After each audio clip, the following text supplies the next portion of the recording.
did you have yourself pre-recorded for any of that time, or did you imagine your inner quarrel with Lacey?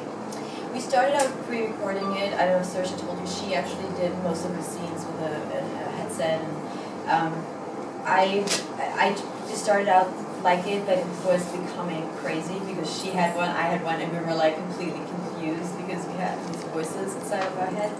But with Andrew Nickel, our director, who also wrote the script, we kind of found little places to put in weird moments that you don't really understand until the end, and you sort of get it.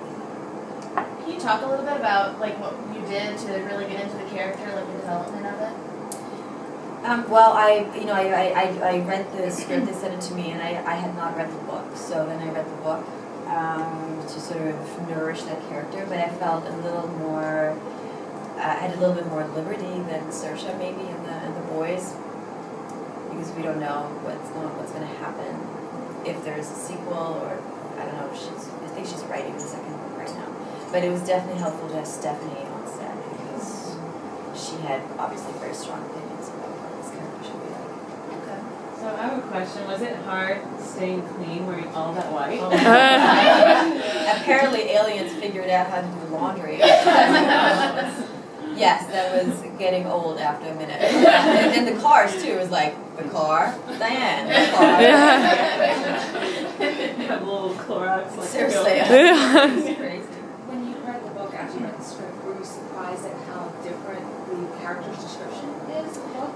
Yeah, I was, and also just the way the movie looked. You know, like I think Andrew obviously had a very strong visual vision for the movie. But both Stephanie, you know, when they initially contacted me, were like, no, I know that in the book I think she's dark haired, you know, sort of short and all that. When Andrew brought up my name, she immediately was, she could see that vision, you know, that I think they wanted the seekers or the aliens that you see to be very pure and kind of like very calm and sort of streamlined, you know, so I guess that was right. Do you think your character is the villain, or were you trying to play it as not the villain, just this is her drive? Well, that's the complexity of the part, because we don't really know who the villain is, right? Is it the alien or is it the human that's inside of her? And it was a challenge to bring that to the screen, because as you said, you don't really understand what's going on until the end. And Lacey, the human that's inside of me, we don't know her journey, what her journey is going to be. So that's actually really interesting, right? Like, what makes our world so great, and what are the flaws, and how maybe we're better off being alien, I don't know. What would you miss most about being human if you were in that situation? I think the extreme emotions, you know, I think as much as you hate going through pain, when it's good, when you have it, when you feel joy, or when you feel just simply alive, you know, I think that would be strange to be just always perfect. I hear that you are a sci-fi fan. What is your favorite sci-fi story or genre? Well, the Star Trek, Star Wars for me are amazing, you know. Totally, I love that.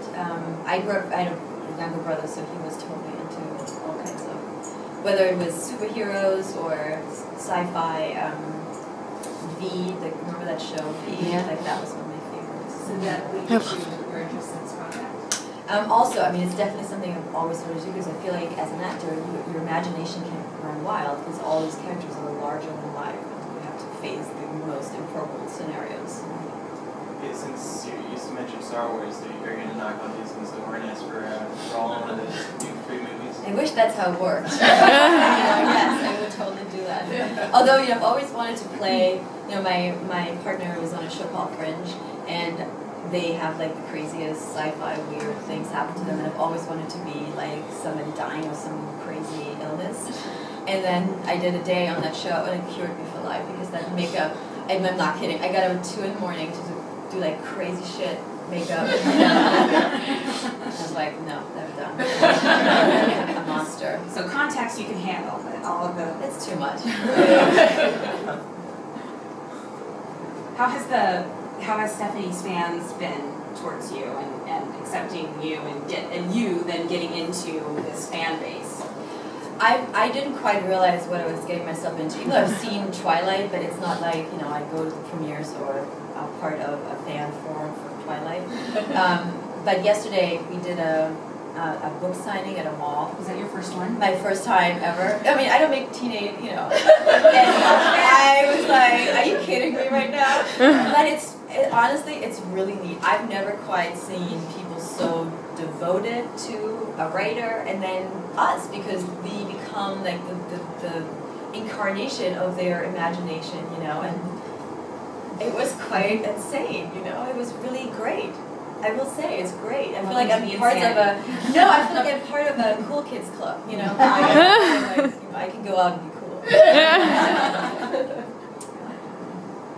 Of the other worlds that the souls came from, is there one that sticks out in your mind where you looked and said, hey, I'd like to check out that one? Not really. Yeah? No, they're water covered, like weird, Bats. No, yeah, bats. It seemed very wet and humid and dark. I don't know.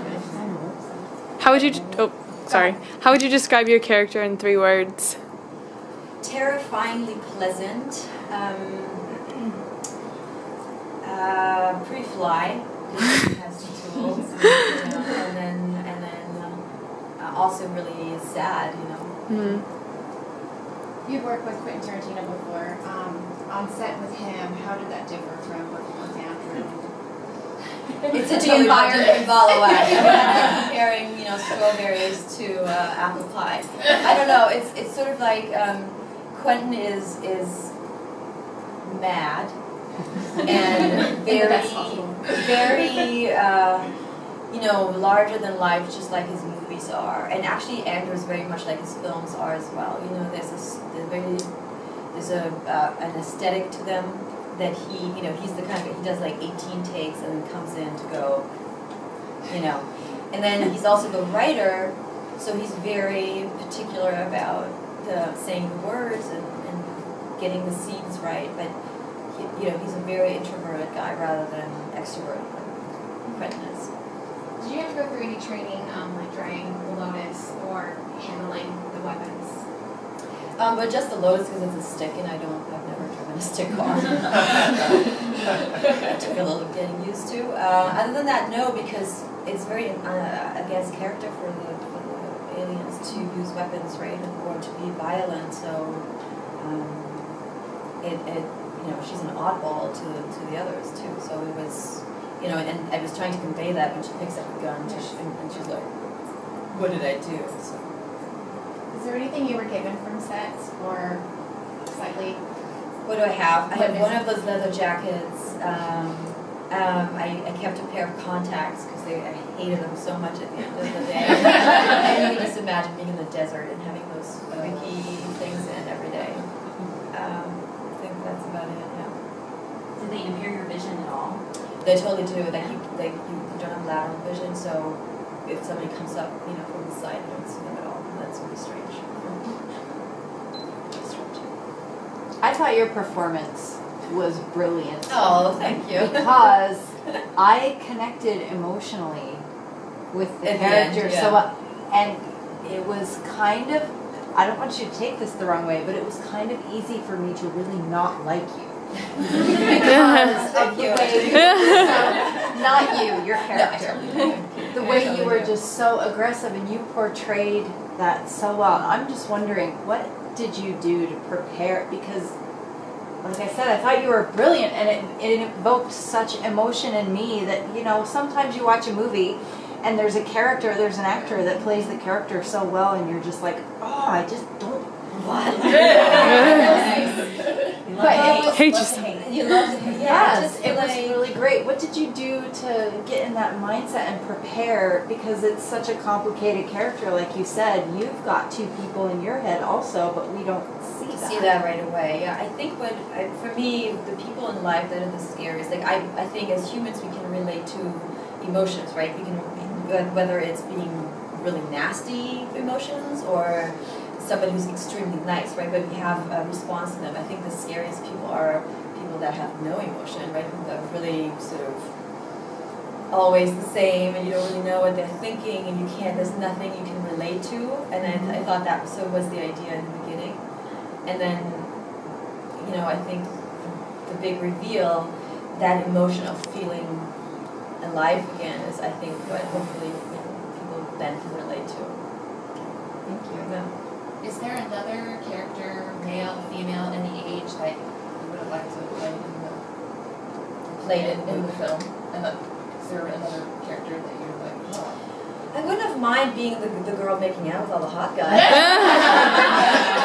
Call me crazy, but yeah, I was laughing. Saoirse was very young, and she turned 18 during the film, and she's very protected. Her parents are on set and everything. Yeah. Here she is making up with this guy, making up with this guy.